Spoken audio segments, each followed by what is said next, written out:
Vous êtes-vous déjà senti mal à l'aise et anxieux d'être seul avec vous-même? Ne pouvez-vous pas éviter de saisir votre téléphone, d'allumer la télévision ou de mettre de la musique pour vous distraire? Le stoïcisme apparaît comme un pilier de la sagesse en période d'incertitude et de bruit mental excessif.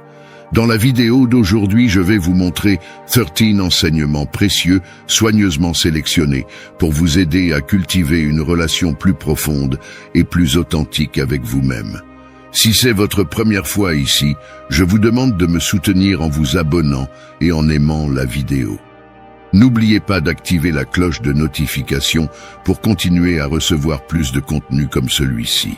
Ces mots sont destinés à réconforter l'âme, à rappeler que la distraction est éphémère et que la force est en vous, attendant d'être activée.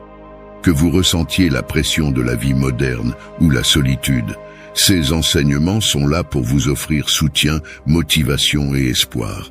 Mais avant de commencer, j'ai un défi à vous lancer. Restez jusqu'à la fin et ne manquez aucune de ces leçons, car l'une d'elles pourrait être la clé pour changer votre destin à jamais.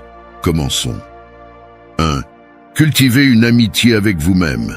Je me souviens d'une période difficile de ma vie où tout semblait être contre moi et où j'avais l'impression de n'avoir personne vers qui me tourner.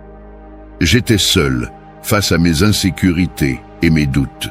C'est à ce moment-là que j'ai découvert le pouvoir de cultiver une amitié avec moi-même.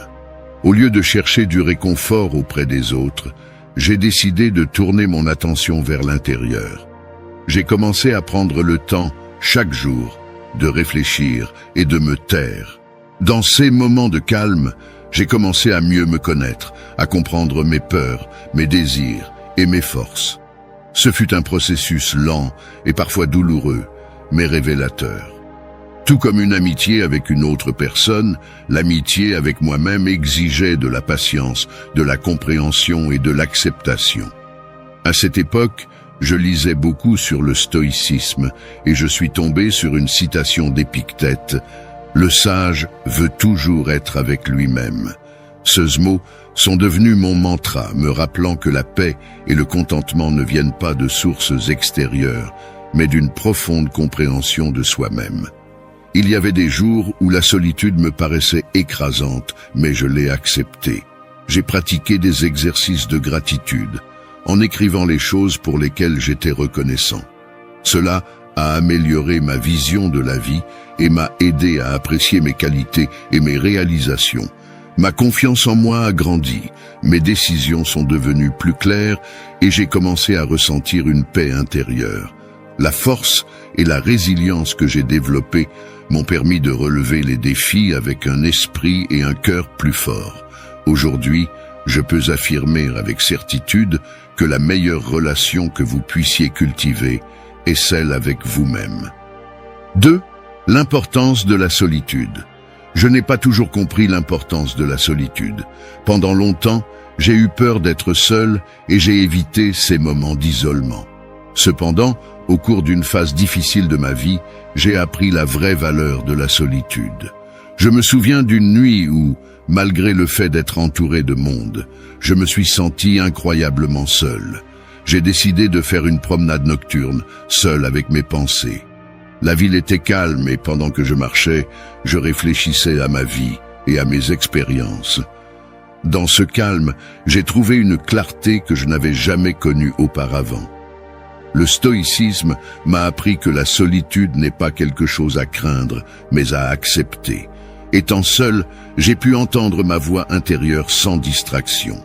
Marc Aurèle a dit « Nulle part, l'homme ne peut trouver une retraite aussi paisible et tranquille que dans l'intimité de son âme. » Ces mots m'ont rappelé que la paix intérieure se trouve en se donnant le temps et l'espace pour la rechercher. J'ai fait de la solitude une pratique régulière. Chaque jour, il consacrait du temps à être seul, à méditer, à lire ou à réfléchir. J'ai trouvé ces moments revitalisants, me permettant de me ressourcer et de voir le monde avec une perspective renouvelée. J'ai appris à apprécier ma propre entreprise en faisant des activités qui me plaisaient et en me connectant plus profondément avec moi-même. La solitude m'a appris à être autonome et à trouver de la force en moi-même, sans avoir besoin de la validation constante des autres. Aujourd'hui, j'apprécie profondément ces moments de solitude qui m'ont permis de grandir, de guérir et de découvrir des parties de moi-même qui autrement seraient restées cachées. Troisièmement, vivre selon le présent. Vivre dans le présent était une leçon difficile à apprendre. J'avais l'habitude de m'inquiéter pour l'avenir et de regretter le passé jusqu'à ce qu'un moment, ma perspective change. Un après-midi, en regardant des enfants jouer dans le parc, j'ai réalisé qu'ils profitaient du moment sans souci. J'ai compris que je pouvais aussi vivre dans le présent, mais je l'avais oublié. J'ai commencé à étudier le stoïcisme et je suis tombé sur une citation de Sénèque. « À mesure que nous retardons la vie, elle s'accélère. » J'ai réfléchi au nombre de fois où j'avais arrêté de profiter du présent à cause de pensées sur le futur ou le passé. J'ai décidé de faire un changement conscient et de pratiquer la pleine conscience ou proche. Je me suis consacré à être vraiment présent dans chaque activité quotidienne. Au début, c'était difficile, mais avec le temps, c'est devenu naturel. J'ai utilisé la technique de respiration consciente, en inspirant profondément et en expirant lentement pour me débarrasser de mes inquiétudes. Cette pratique m'a aidé à m'ancrer dans le présent. J'ai remarqué des changements significatifs, moins de stress et plus de joie dans les petites choses. Après réflexion, j'ai réalisé que de nombreuses inquiétudes n'étaient pas fondées. L'avenir est incertain et le passé ne peut être changé, mais le présent est tout ce que nous avons. En vivant dans le présent, j'ai trouvé la paix intérieure. Chaque instant est un cadeau. Vivre pleinement le présent est la clé d'une vie heureuse et satisfaisante. Quatrième, contrôle des émotions. Contrôler les émotions est une compétence que j'ai toujours admirée chez les autres, mais que j'ai trouvé difficile à maîtriser. J'avais l'habitude de réagir de manière impulsive aux situations stressantes. Un tournant m'a amené à reprendre le contrôle de mes émotions et à améliorer ma vie. Je me souviens d'un jour au travail où tout allait mal. Un projet échouait, mon patron était bouleversé et la pression montait. J'ai explosé et j'ai laissé la frustration prendre le dessus sur moi. J'avais honte et je savais que je devais mieux gérer mes émotions. J'ai commencé à approfondir la philosophie stoïcienne. Une citation d'Épictète m'a interpellé. Ce ne sont pas les choses qui nous dérangent, mais nos opinions à leur sujet. J'ai compris que mes réactions émotionnelles étaient causées par la façon dont j'interprétais les événements. J'ai décidé de changer. J'ai pratiqué l'introspection, analysant mes réactions émotionnelles et comprenant que beaucoup étaient des réponses à des pensées irrationnelles ou à des peurs infondées. En prenant conscience de ces schémas, j'ai pu remettre en question et changer ma façon de penser. De plus, j'ai intégré la méditation quotidienne. Passer quelques minutes chaque jour à méditer, à calmer mon esprit et développer une plus grande conscience de mes pensées et de mes émotions. Cette pratique m'a permis d'observer mes émotions sans les juger ni réagir de manière impulsive. J'ai appris à respirer profondément et à réagir de manière plus contrôlée et rationnelle. Au fil du temps, j'ai remarqué une grande différence. Mes relations personnelles se sont améliorées et au travail, j'ai gagné le respect de mes collègues pour rester calme sous pression. Contrôler ses émotions demande de la pratique et de la patience, mais c'est possible. J'ai appris que contrôler mes émotions ne signifie pas les réprimer, mais les comprendre et les gérer sainement. Si vous sentez que vos émotions sont hors de contrôle, rappelez-vous que vous pouvez changer cela. Grâce à l'introspection, à la méditation et à une pratique constante, vous pouvez développer la capacité de rester calme et clair dans n'importe quelle situation. 5. Pratiquer la résilience émotionnelle. Pratiquer la résilience émotionnelle est une compétence que j'ai acquise pendant les moments les plus difficiles de ma vie. Il y a eu une période où j'avais l'impression que tout était contre moi. J'ai perdu mon travail, une relation importante a pris fin, et j'avais l'impression que mon monde s'effondrait. Un soir, après une dure journée, j'ai décidé de lire un livre sur le stoïcisme. Une citation de Marc Aurèle m'a profondément marqué. Le bonheur de votre vie dépend de la qualité de vos pensées. Ces mots m'ont fait réfléchir sur la façon dont j'ai laissé mes pensées négatives dominer ma vie. J'ai décidé de prendre le contrôle et de commencer à pratiquer la résilience émotionnelle. Changer mon état d'esprit a été l'une des premières étapes. Au lieu de considérer les défis comme des obstacles insurmontables, je les voyais comme des opportunités de croissance. J'ai mis en place une routine quotidienne avec de la méditation et un journal de gratitude. Cela m'a aidé à commencer la journée avec une attitude positive. J'ai également inclus l'exercice physique, découvrant que rester actif était bénéfique pour ma santé émotionnelle. Dans les moments difficiles, j'utilisais la visualisation négative, imaginant les pires scénarios possibles, ceux qui me préparaient mentalement et me faisaient voir que de nombreuses inquiétudes étaient exagérées. Accepter ce que je ne pouvais pas changer et me concentrer sur ce que je pouvais contrôler m'a libéré émotionnellement. Au fil du temps, ma capacité à gérer le stress s'est considérablement améliorée. Aujourd'hui, je me sens plus fort et capable d'affronter n'importe quel obstacle. Si vous vous sentez vaincu par les circonstances, n'oubliez pas que vous pouvez changer de point de vue et développer une résilience émotionnelle. 6e, la compassion envers les autres. La compassion envers les autres est une qualité que j'ai toujours appréciée, mais que je n'ai pas toujours pratiquée de manière cohérente. Il fut un temps dans ma vie où j'étais tellement absorbé par mes propres problèmes que je ne prêtais pas attention aux difficultés de ceux qui m'entouraient.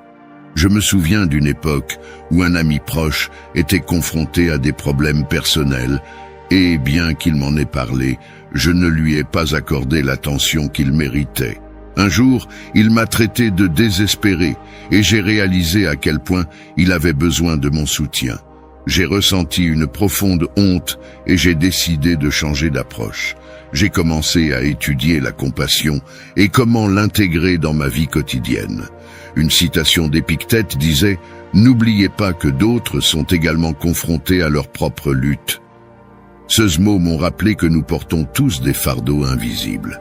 J'ai commencé à pratiquer activement la compassion, en accomplissant quotidiennement des actes de gentillesse, comme écouter attentivement ou offrir de l'aide sans rien attendre en retour. J'ai également pratiqué l'empathie, en essayant de comprendre les points de vue et les sentiments des autres. J'ai appris à être plus patient et compréhensif. La compassion m'a également appris à être plus gentil avec moi-même, à me pardonner mes erreurs et à me traiter avec douceur. Cette compassion envers moi-même était essentielle à mon bien-être émotionnel et m'a permis d'être une source de soutien plus authentique. 6e, la compassion envers les autres. La compassion envers les autres est une qualité que j'ai toujours appréciée, mais que je n'ai pas toujours pratiquée de manière cohérente. Il fut un temps dans ma vie où j'étais tellement absorbé par mes propres problèmes que je ne prêtais pas attention aux difficultés de ceux qui m'entouraient. Je me souviens d'une époque où un ami proche était confronté à des problèmes personnels et, bien qu'il m'en ait parlé, je ne lui ai pas accordé l'attention qu'il méritait. Un jour, il m'a traité de désespéré et j'ai réalisé à quel point il avait besoin de mon soutien. J'ai ressenti une profonde honte et j'ai décidé de changer d'approche. J'ai commencé à étudier la compassion et comment l'intégrer dans ma vie quotidienne. Une citation d'Épictète disait « N'oubliez pas que d'autres sont également confrontés à leur propre lutte ». Ces mots m'ont rappelé que nous portons tous des fardeaux invisibles. J'ai commencé à pratiquer activement la compassion, en accomplissant quotidiennement des actes de gentillesse, comme écouter attentivement ou offrir de l'aide sans rien attendre en retour. J'ai également pratiqué l'empathie, en essayant de comprendre les points de vue et les sentiments des autres. J'ai appris à être plus patient et compréhensif. La compassion m'a également appris à être plus gentil avec moi-même, à me pardonner mes erreurs et à me traiter avec douceur. Cette compassion envers moi-même était essentielle à mon bien-être émotionnel et m'a permis d'être une source de soutien plus authentique. 7. La dichotomie du contrôle. La dichotomie du contrôle est un concept stoïcien qui a transformé ma façon de voir le monde. La première fois que j'ai entendu parler de ce principe, j'étais dans une situation où tout semblait hors de contrôle. À l'aéroport, entouré de voyageurs frustrés, j'ai décidé que je ne voulais pas être victime des circonstances.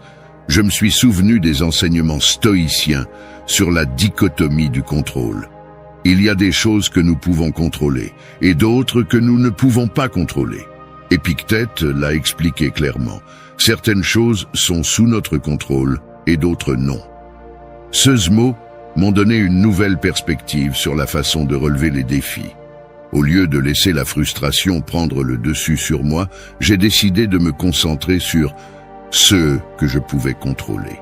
J'ai porté mon attention sur la façon dont j'ai réagi à la situation. J'ai pris un livre et me suis plongé dans la lecture, transformant une expérience négative en une opportunité d'apprendre et de grandir. Ce petit changement de perspective m'a permis de me sentir plus calme et plus en contrôle. Depuis, j'ai appliqué la dichotomie du contrôle dans différents aspects de ma vie. J'ai fait une liste mentale des choses qui étaient sous mon contrôle et de celles qui ne l'étaient pas.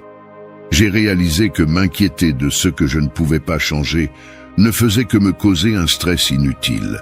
Diriger mon énergie vers ce que je pouvais influencer m'a procuré un sentiment de puissance et de sérénité. Cela a amélioré ma productivité au travail et la qualité de mes relations personnelles. En me concentrant sur ce que je pouvais contrôler, j'ai pu construire des relations plus saines et plus harmonieuses. La dichotomie du contrôle m'a également aidé à gérer le stress et l'anxiété, me rappelant que je peux toujours contrôler ma réponse aux situations. Cette pratique m'a permis de relever des défis avec un esprit plus clair et un cœur plus calme. 8. Le pouvoir de la gratitude. Le pouvoir de la gratitude est l'une des leçons les plus précieuses que j'ai apprises dans ma vie.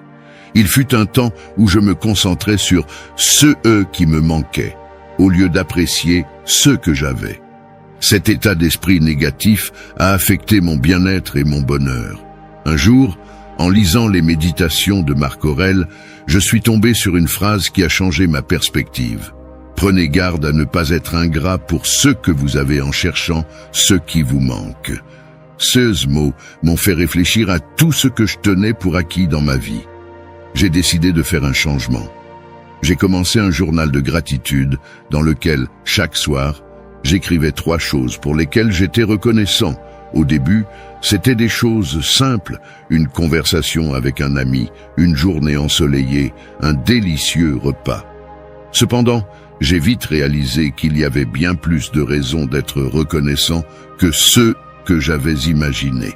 Cette pratique quotidienne a transformé ma perspective. J'ai commencé à remarquer les petites bénédictions de chaque jour et à me sentir plus content et satisfait. La gratitude a non seulement amélioré mon humeur, mais elle m'a également aidé à construire des relations plus solides et plus significatives. En exprimant ma gratitude aux autres, j'ai vu nos liens s'approfondir. Au lieu de me concentrer sur ceux qui n'allaient pas, j'ai commencé à chercher le positif dans chaque situation.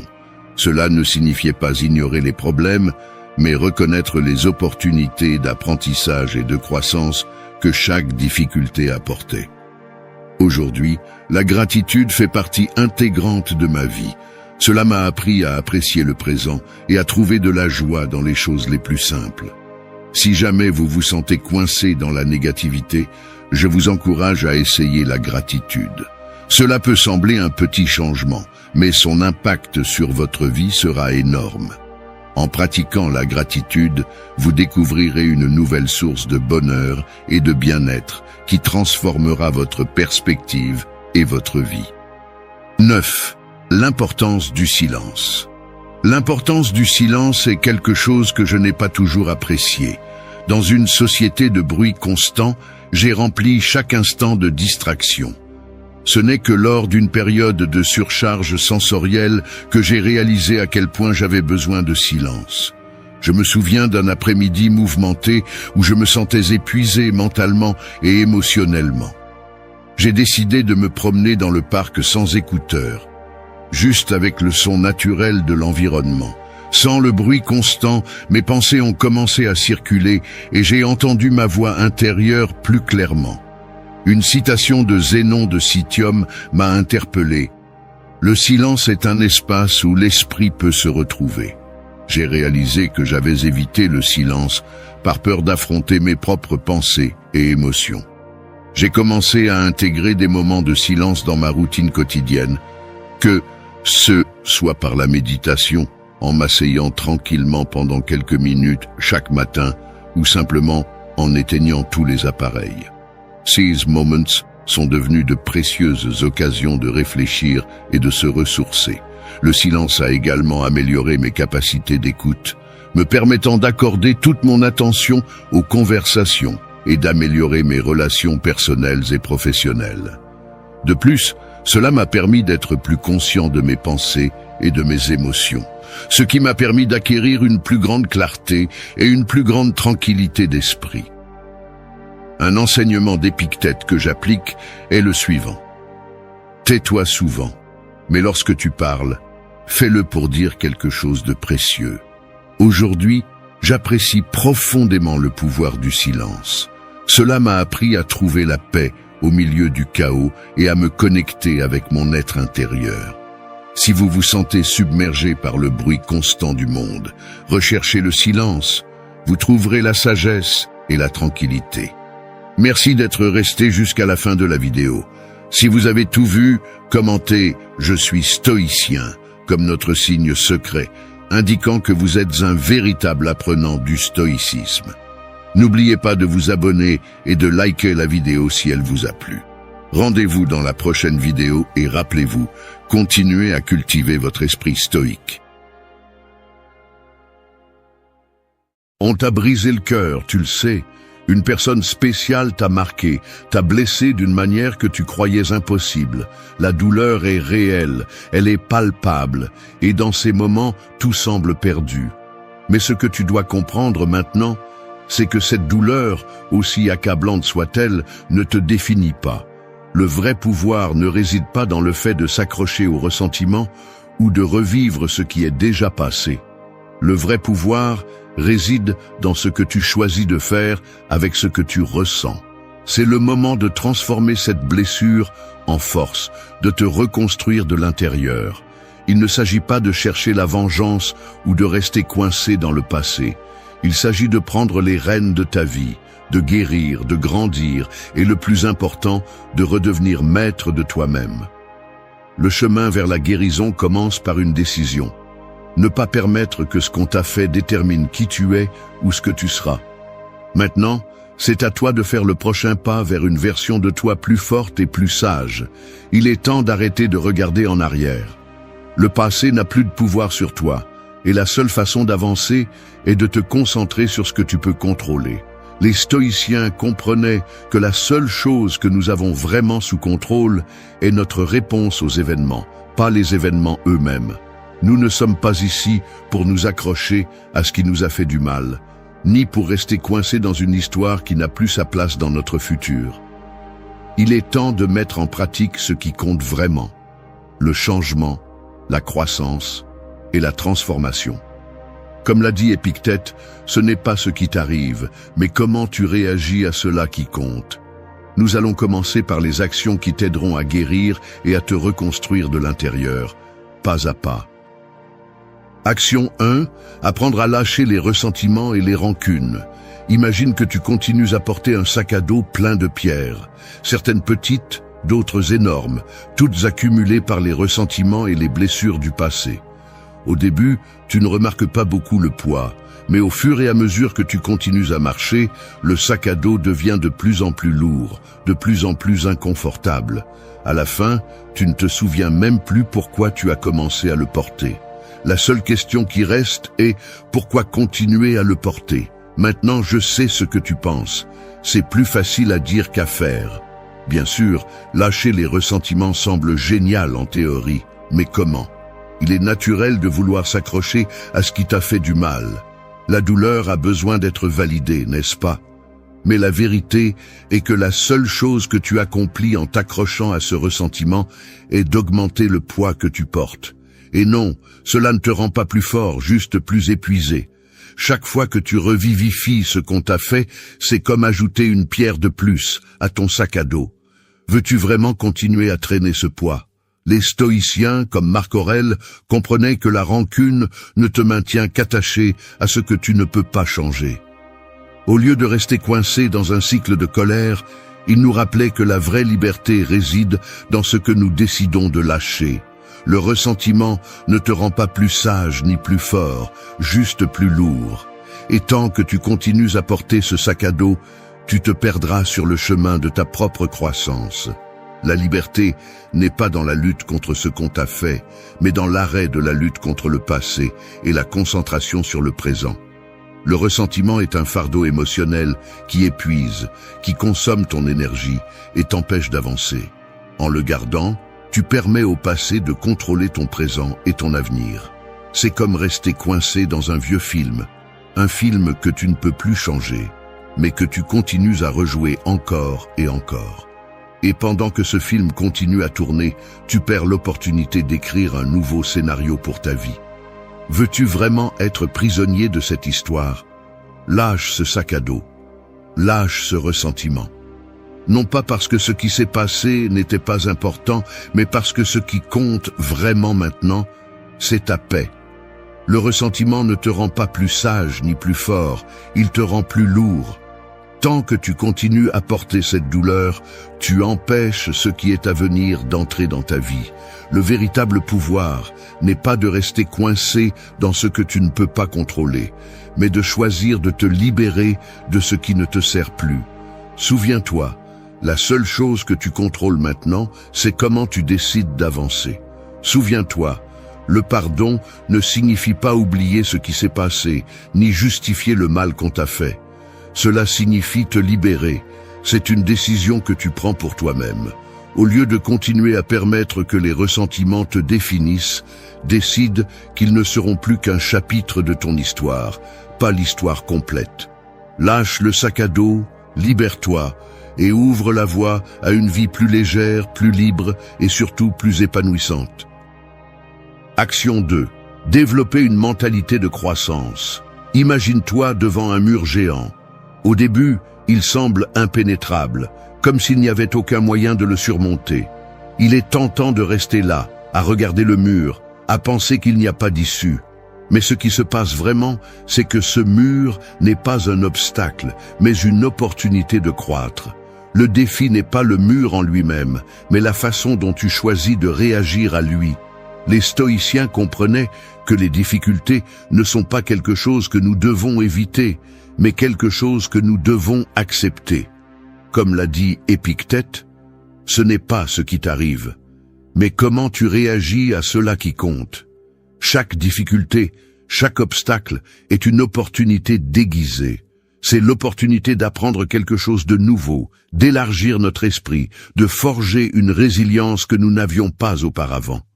La clé est de changer notre perspective et de voir le défi comme une opportunité d'amélioration et non comme une barrière insurmontable. Une mentalité de croissance n'est pas simplement un concept positif, c'est une façon de voir le monde. C'est comprendre que la douleur et les échecs ne sont pas des échecs, mais des leçons. Chaque fois que tu tombes, tu as la possibilité de te relever plus fort. Les personnes qui ont cette mentalité ne se limitent pas à ce qu'elles savent déjà, mais cherchent activement de nouvelles façons de s'améliorer. Au lieu de se rendre face à l'adversité, elles se concentrent sur la façon de la transformer en une plateforme pour leur évolution. Il est vrai que les choses ne se passeront pas toujours comme tu l'espérais. Parfois, le chemin sera difficile, mais chaque pas, même ceux qui semblent être des erreurs, sont des pas en avant. La mentalité de croissance te permet de comprendre que chaque tentative ratée est une leçon, pas une défaite. Au lieu de laisser les chutes te définir, tu les utilises pour construire une version plus forte de toi-même. Rappelle-toi que la croissance n'est pas seulement le résultat du succès, c'est le processus lui-même. Chaque défi que tu relèves est une opportunité d'élargir tes limites et de t'améliorer en quelque chose. Au lieu de craindre l'échec, tu l'embrasses, parce que tu sais que chaque tentative te rapproche de qui tu peux vraiment devenir. En adoptant cette mentalité, tu te donnes le pouvoir d'avancer, de continuer à apprendre et de surmonter tout obstacle qui se présente sur ton chemin. Arrête de voir les difficultés comme des échecs. Commence à les voir comme les fondations de ta croissance. C'est le chemin vers une version plus forte de toi-même, une version qui refuse d'être arrêtée par les murs que la vie met devant toi. Avec chaque défi, tu deviens quelqu'un de plus grand, de plus sage et de plus capable. Rappelle-toi que la croissance est un voyage constant et chaque pas que tu fais te rapproche de la personne que tu peux devenir. Action 3. Créer une routine quotidienne d'auto-soin. Imagine que ta vie est comme un véhicule. Si tu n'en prends pas soin, si tu ne lui fais pas d'entretien, il commencera à défaillir, à se décomposer petit à petit. L'auto-soin est cet entretien qui te permet de continuer à fonctionner avec force, concentration et énergie. Si tu ne prends pas le temps de prendre soin de toi-même, tout le reste en souffrira. Et je ne parle pas seulement de ton corps. Je parle de ton esprit, de ton âme, de ton équilibre interne. Les stoïciens comprenaient l'auto-soin non pas comme un luxe, mais comme une nécessité pour vivre une vie pleine et équilibrée. Marc Aurèle, dans ses méditations, parlait de l'importance d'être bien avec soi-même pour pouvoir faire face aux défis de la vie. L'auto-soin n'est pas égoïste, il est essentiel. C'est comme l'air que nous respirons. Sans lui, nous ne pouvons pas être le meilleur de nous-mêmes, ni pour les autres. Ton corps est ton temple, et ton esprit est le moteur qui te propulse. Si tu ne les soignes pas, rien ne fonctionnera. Créer une routine quotidienne d'auto-soin est une façon de te rendre hommage, de mettre ton bien-être au premier plan et de comprendre que pour faire face aux adversités de la vie, tu dois d'abord être bien avec toi-même. Il ne s'agit pas seulement de faire de l'exercice ou de dormir 8 heures, il s'agit d'établir des habitudes qui te nourrissent physiquement, émotionnellement et mentalement. Commence la journée avec un espace pour toi, même si ce n'est que quelques minutes. Prends le temps de méditer, de respirer profondément, d'écouter ce que ton corps et ton esprit te demandent. Il n'est pas nécessaire que ce soit un processus long ou compliqué, mais il doit être un moment pour te connecter avec toi-même, pour dégager ton esprit avant d'affronter le monde. Tout comme un guerrier aiguise son épée avant la bataille, tu dois aiguiser ton esprit et ton corps avant de sortir dans le monde. L'auto-soin signifie aussi apprendre à dire non. Non aux activités qui t'épuisent, non aux relations qui te drainent, non aux engagements qui te laissent sans énergie. Chaque fois que tu mets tes besoins en premier, tu renforces ta capacité à être plus efficace et en meilleure santé dans tous les aspects de ta vie.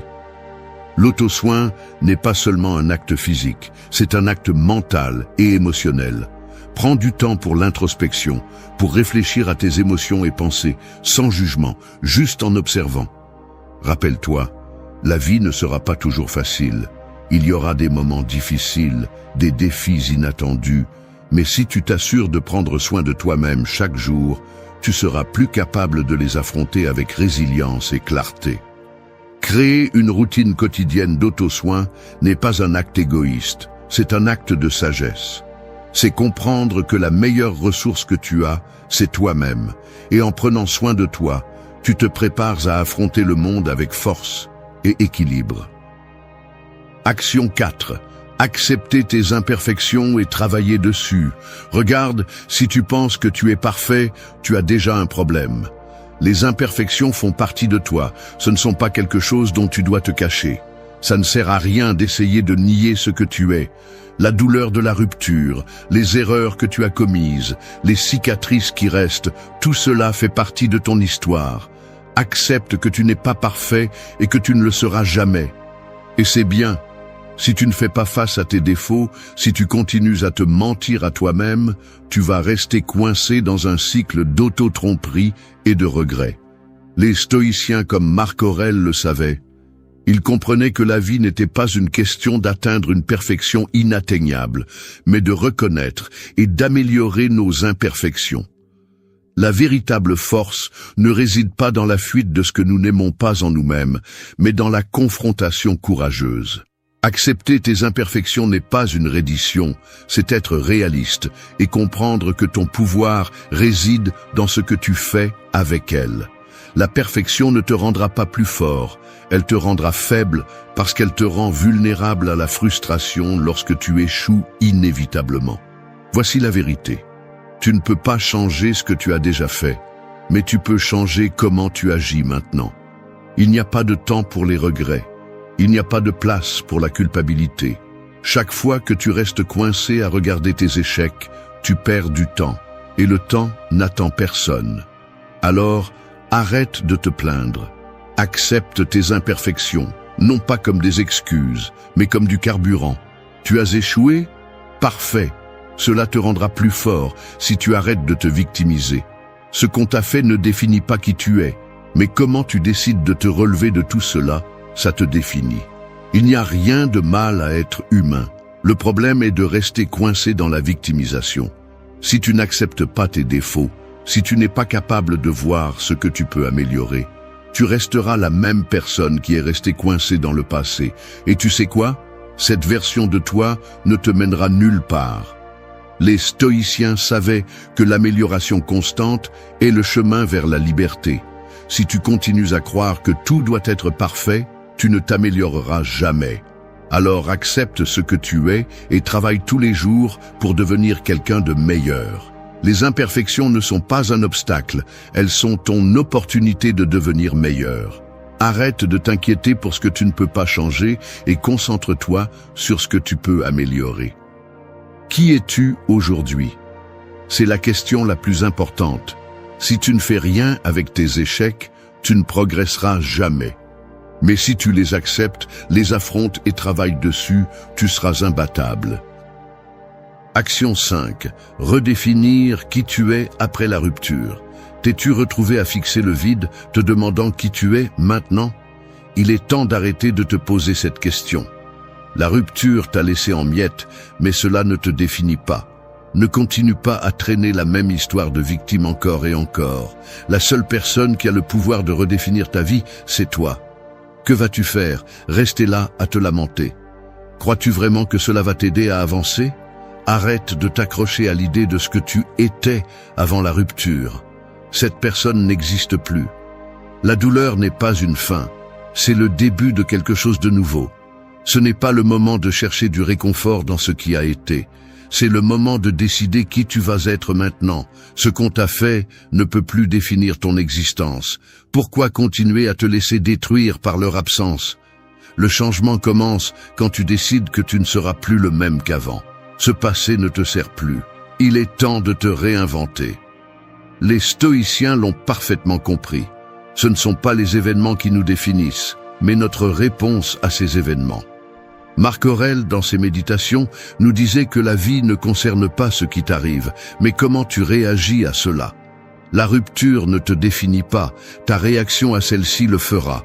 Lève-toi une fois pour toutes et prends le contrôle de ta vie. Si tu restes attaché à ce que tu as perdu, tu restes prisonnier d'un passé que tu ne peux plus changer. Il est temps que tu commences à écrire un nouveau chapitre. Es-tu prêt à être plus fort, plus sage, plus indépendant?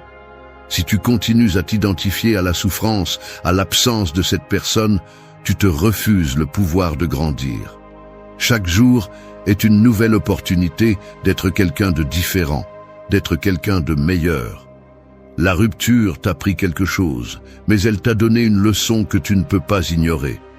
Vas-tu l'ignorer? Ne reste pas coincé dans ce qui a été. Tu es plus que ça.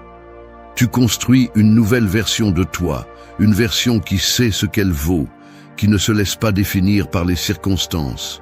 Plus d'excuses, plus de lamentations. Tu n'es pas la personne qu'ils ont laissé être. Tu es la personne que tu décides d'être maintenant. C'est à ton tour de prendre les rênes. Redéfinis ta vie, définis ton futur. Ne continue pas à chercher qui tu étais, trouve qui tu peux devenir. Les cicatrices du passé ne sont que les fondations d'un futur beaucoup plus fort. Ne laisse pas la rupture te voler plus de temps. Redéfinis-toi maintenant, parce que personne d'autre ne le fera pour toi. Action 6. Accepter l'incertitude et apprendre à y évoluer avec elle. Essaies-tu de tout contrôler? Laisse-moi te dire quelque chose. La vie ne suit pas tes règles. L'incertitude fait partie du jeu. Et si tu ne t'acceptes pas dans ce chaos, tu resteras coincé, luttant contre quelque chose que tu ne peux pas contrôler. La rupture t'a secoué, je le sais. Mais penser que les choses doivent parfaitement s'adapter à ta vie te maintient seulement prisonnier d'attentes irréalistes. L'incertitude est inévitable. Pourquoi continuer à lutter contre elle? Les stoïciens savaient que nous ne pouvons pas contrôler l'avenir. Épictète le disait clairement. Ce qui perturbe les hommes ne sont pas les événements, mais les jugements qu'ils portent sur eux. La vie est pleine d'incertitudes, de chemins non tracés, et la seule chose que nous pouvons contrôler est la manière dont nous choisissons de les naviguer. Rester coincé, avoir peur de l'avenir ou essayer de forger un chemin sans obstacle, non seulement c'est inutile, c'est une perte d'énergie. La clé n'est pas d'éliminer l'incertitude, elle est d'apprendre à évoluer avec elle. Arrête de résister à ce que tu ne peux pas prédire. Tu n'as pas besoin d'avoir toutes les réponses maintenant. Tu n'as pas besoin que tout soit clair. Que se passerait-il si, au lieu de lutter contre le courant, tu te laissais porter par lui? L'incertitude n'est pas ton ennemi, c'est ton opportunité d'apprendre à t'adapter, à grandir et à changer en fonction des circonstances. Accepter que tu ne sais pas ce qui vient te donne une force incroyable. Parce que tu ne restes pas coincé dans la peur. Au contraire, tu deviens quelqu'un qui sait que la vie n'est pas faite pour être contrôlée, mais pour être vécue avec flexibilité et ouverture. Tu ne sais pas ce qui se passera demain? Parfait. Et alors? C'est ce qui rend la vie excitante. Arrête d'attendre des certitudes, de chercher la sécurité là où elle n'existe pas. Au lieu de cela, commence à accepter ce qui vient sans te laisser détruire. Te sens-tu perdu? C'est normal. Ce sentiment d'incertitude est le terrain fertile où tu grandis, où tu développes une capacité d'adaptation que tu n'avais pas auparavant. La vie te changera encore et encore.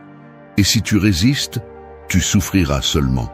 Mais si tu apprends à évoluer, tu apprendras à bouger avec elle, à trouver ta paix même au milieu du chaos. Arrête de lutter. L'incertitude n'est pas l'ennemi, c'est ce qui te rend plus fort, plus agile, plus résilient. À la fin de la journée, le véritable contrôle est le contrôle sur toi-même, sur la façon dont tu décides de faire face à ce que tu ne sais pas. Apprends à évoluer, et tu verras que la vie cesse de te faire peur. Affronte l'incertitude avec courage, car c'est la seule façon d'en sortir plus grand. Action 7. Investir du temps pour apprendre une nouvelle compétence chaque mois. Attends-tu que les opportunités tombent du ciel? Spoiler, elles ne le feront pas. Le monde ne va pas s'arrêter pour t'attendre, et si tu continues à attendre le moment parfait, la seule chose que tu réussiras à faire, c'est de rester en arrière.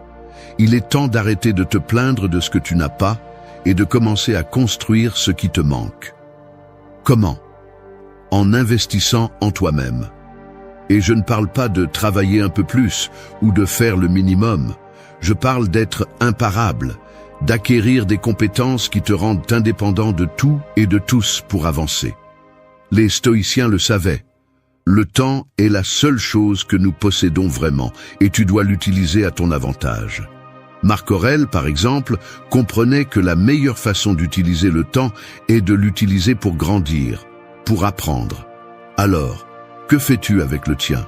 Si tu n'investis pas pour t'améliorer, tu perds. Et non, il n'y a pas d'excuses qui tiennent. Peu importe à quel point tu es occupé. Si tu n'as pas le temps d'apprendre quelque chose de nouveau chaque mois, tu choisis de vivre dans la médiocrité. La vie n'attend pas que tu sois prêt et la compétence dont tu as besoin pour avancer n'arrivera pas par magie. Investir en toi-même ne te rend pas seulement plus précieux, il te prépare à tout ce qui peut t'arriver. Alors, choisis une compétence chaque mois. Peu importe laquelle, elle n'a pas besoin d'être grande, mais qu'elle soit quelque chose qui te mette au défi, qui te sort de ta zone de confort. Suis ce cours, apprends une langue, améliore ta technique dans quelque chose qui t'intéresse déjà. Mais ne reste pas stagnant, car la stagnation est la pire chose que tu puisses te faire. Chaque compétence que tu acquiers ne te rend pas seulement plus compétent, elle te rend plus fort mentalement. Elle te montre que tu es capable d'apprendre, de t'adapter, de t'améliorer. Il n'y a aucune excuse pour ne pas le faire. Si tu n'as pas le temps, fais-le. Si tu n'as pas d'argent, fais-le. Il y a des ressources partout et la seule chose qui t'arrête est ta propre paresse. La mentalité stoïcienne n'est pas pour les faibles. Elle est pour ceux qui choisissent de faire face à la vie avec un but, pour ceux qui n'attendent pas que les opportunités viennent à eux, mais qui les créent. Et toi, avec chaque nouvelle compétence que tu acquiers, tu deviens quelqu'un qui n'a pas besoin que le monde te donne quoi que ce soit. Tu te frayes ton propre chemin. Oses-tu être imparable? Alors commence dès aujourd'hui. 1 mois, une compétence. Arrête d'attendre. Commence à agir. Le temps n'attendra pas pour toi, mais si tu l'investis correctement, tu seras prêt pour ce qui vient. Il n'y a plus d'excuses, seulement de l'action. Action 8. Prioriser l'auto-soin physique et mental sans ressentir de culpabilité. Penses-tu que mettre ton bien-être en premier est égoïste? Si tu le penses, tu te trompes. Arrêter de prendre soin de toi parce que tu penses que tu ne mérites pas de temps pour toi est l'une des plus grandes erreurs que tu peux commettre. Sais-tu pourquoi? Parce que si tu ne prends pas soin de toi, tu ne pourras pas prendre soin des autres. Alors oui, ta santé physique et mentale doit être ta priorité, et tu n'as pas à t'excuser pour cela. Culpabilité? Il n'y a pas de telle chose quand tu prends le temps de te renforcer et de te rétablir. Les stoïciens l'ont bien compris. Marc Aurèle disait que le bien-être physique et mental n'est pas un luxe, c'est une nécessité pour vivre pleinement et efficacement.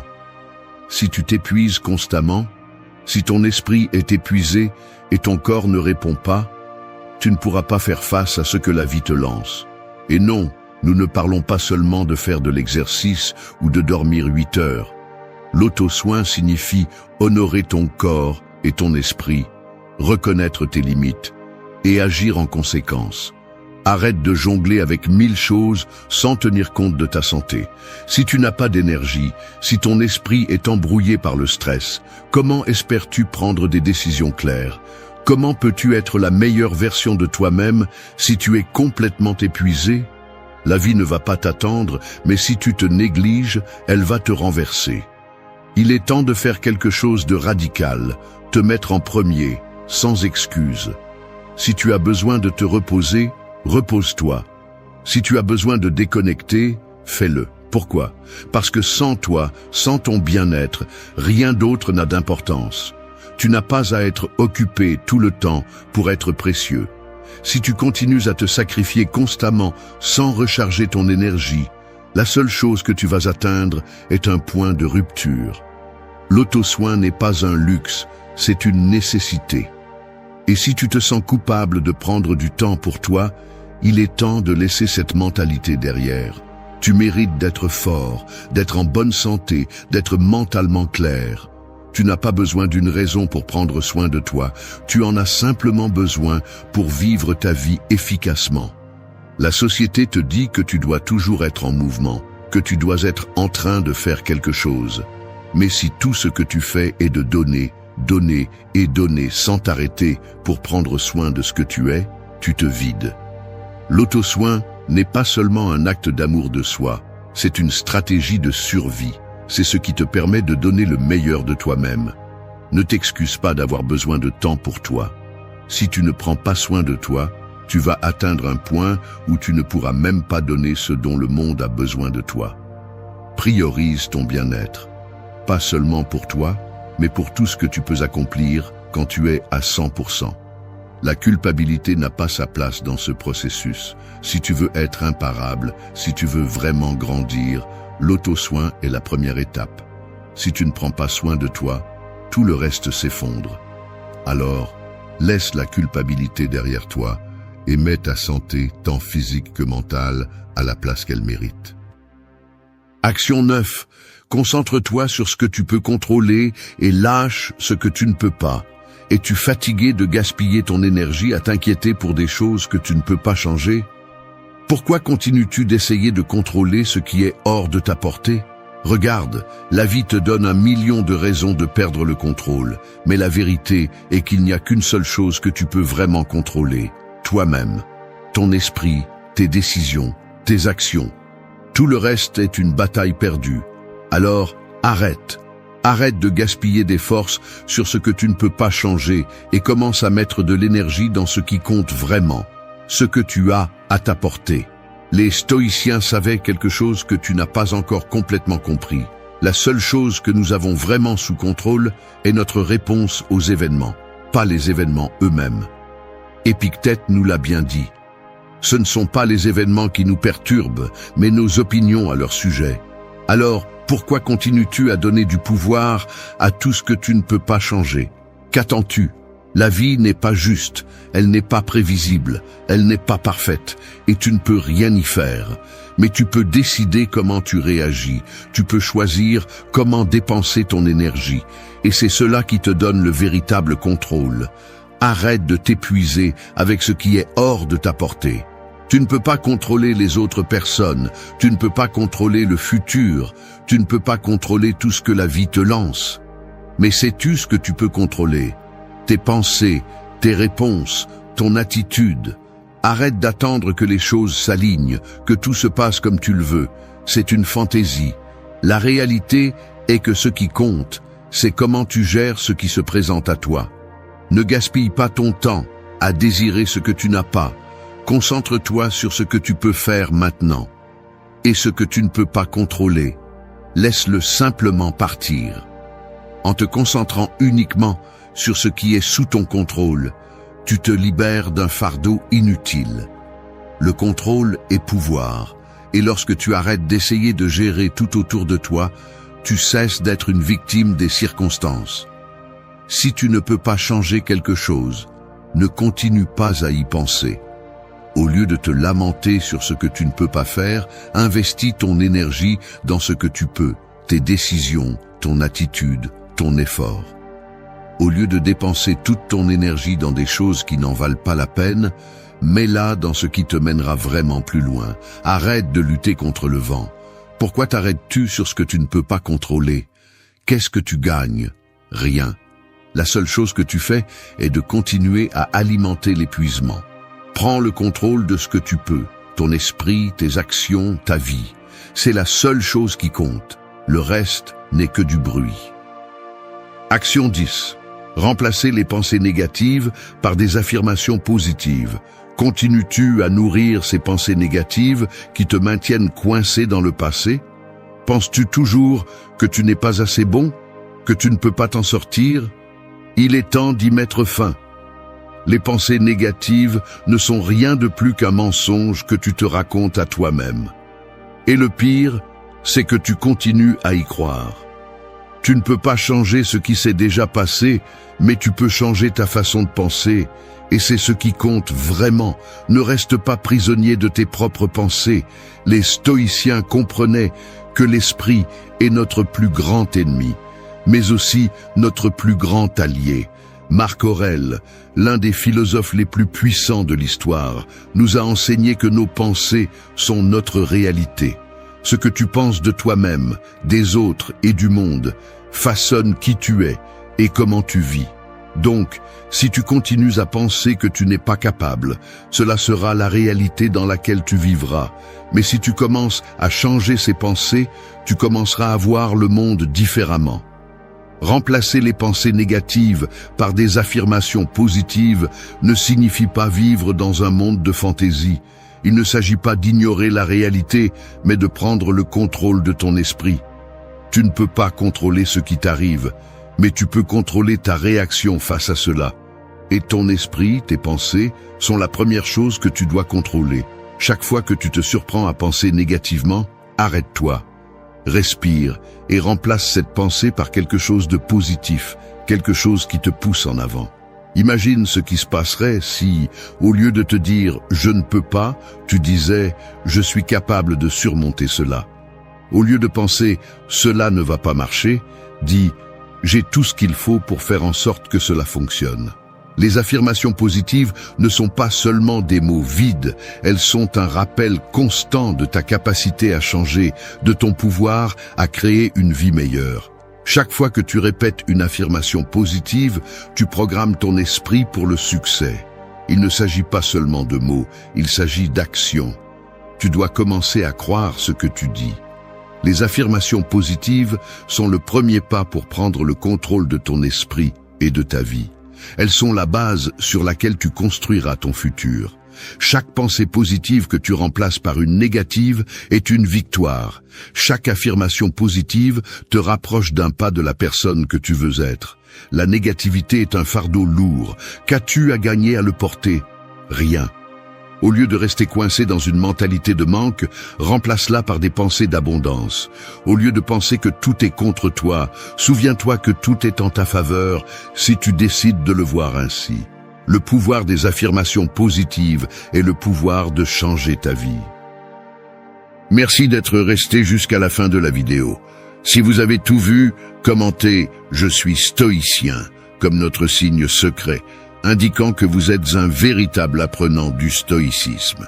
N'oubliez pas de vous abonner et de liker la vidéo si elle vous a plu. Rendez-vous dans la prochaine vidéo et rappelez-vous, continuez à cultiver votre esprit stoïque. Parfois, ce n'est pas la douleur qui fait le plus mal, c'est la façon dont ils l'ont ignoré. Comment quelqu'un t'a blessé, est parti sans regarder en arrière, ou t'a traité comme si tu étais remplaçable. Ce n'est pas seulement la blessure, c'est le vide qu'ils ont laissé, la colère que tu ne peux pas crier, la fierté qui te force à sourire alors qu'à l'intérieur tu es détruit.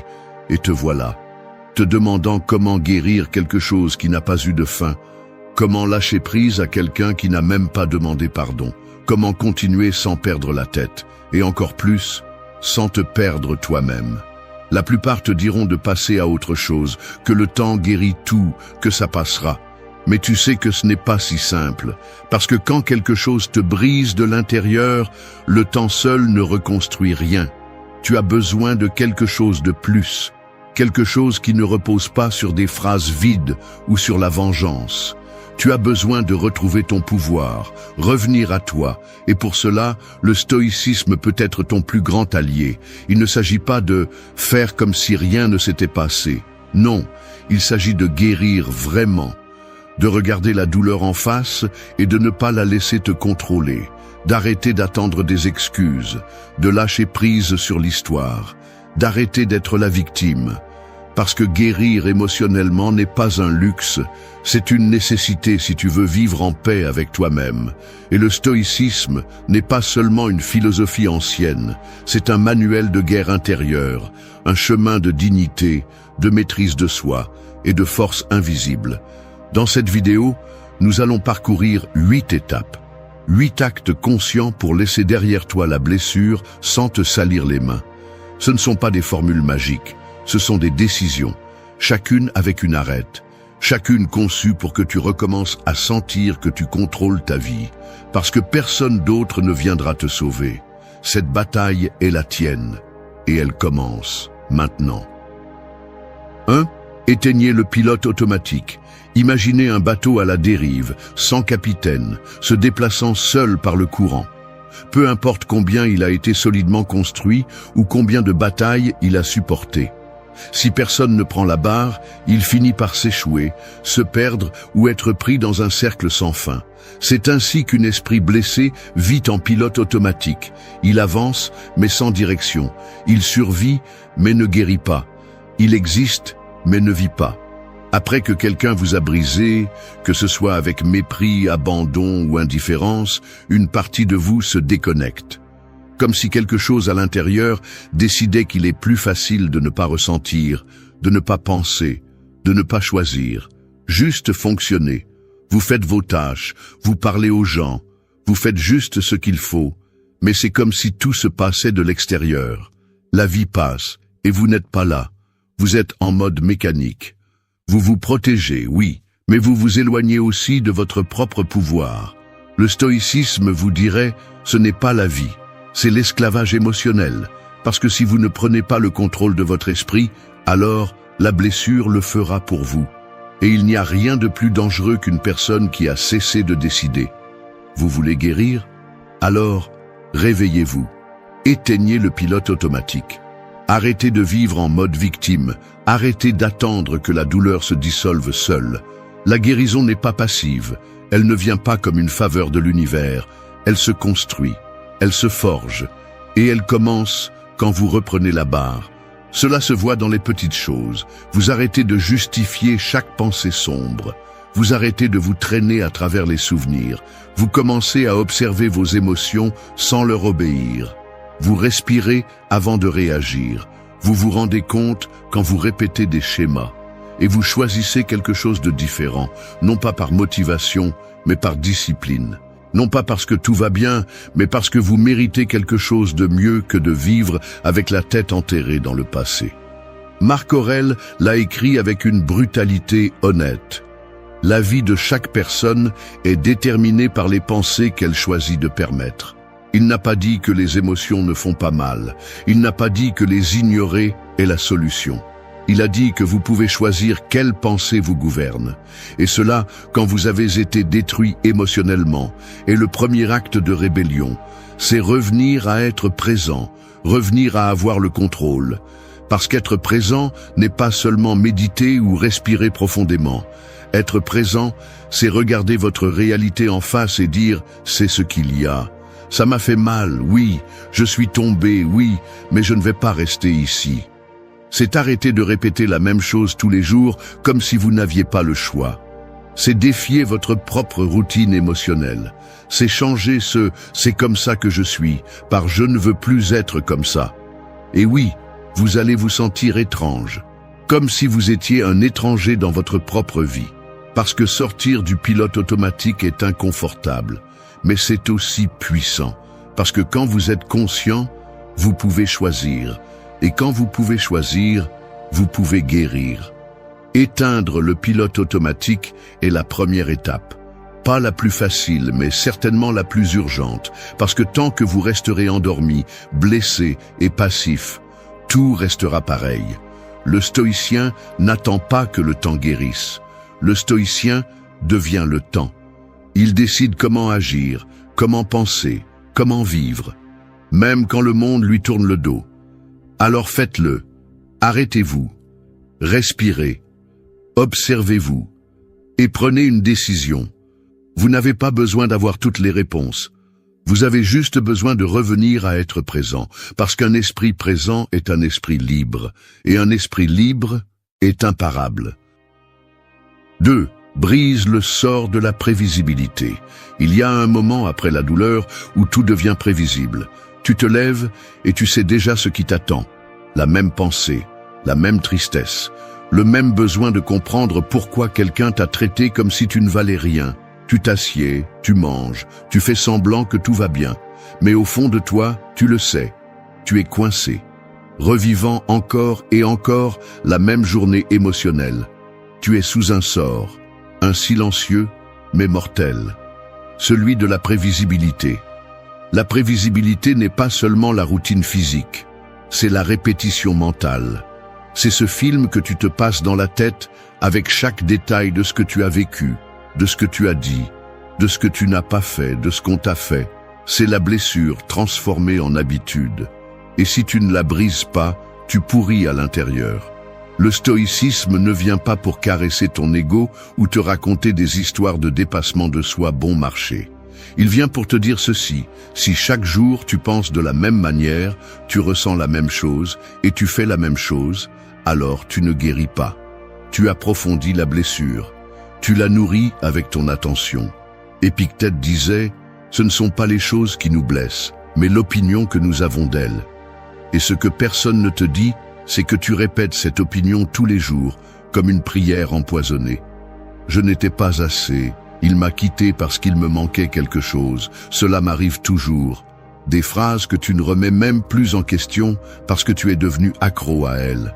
Rompre le sort de la prévisibilité, c'est interrompre ce cycle. C'est briser le scénario que tu t'es écrit dans ton esprit. C'est remettre en question ce que tu prenais pour acquis. Et non, ce n'est pas facile. Parce que la prévisibilité donne une fausse sensation de sécurité. Au moins, tu sais comment ça va faire mal. Au moins, tu sais comment la journée va se terminer. Mais si tu veux guérir, tu dois te risquer au chaos du nouveau. Changer le dialogue interne, faire quelque chose de différent. Non pas pour te distraire, mais pour te prouver que tu n'es plus au même point qu'avant. Cela peut être aussi simple que d'arrêter d'écouter la même musique qui te rappelle cette personne. Changer l'endroit où tu t'assieds pour réfléchir. Écrire sur un papier ce que tu ressens au lieu de t'étouffer à l'intérieur. Décider qu'aujourd'hui, au moins aujourd'hui, tu ne vas pas vérifier son profil, tu ne vas pas chercher des signes, tu ne vas pas répéter la même maudite histoire. N'attends pas que le monde t'offre un signe pour changer.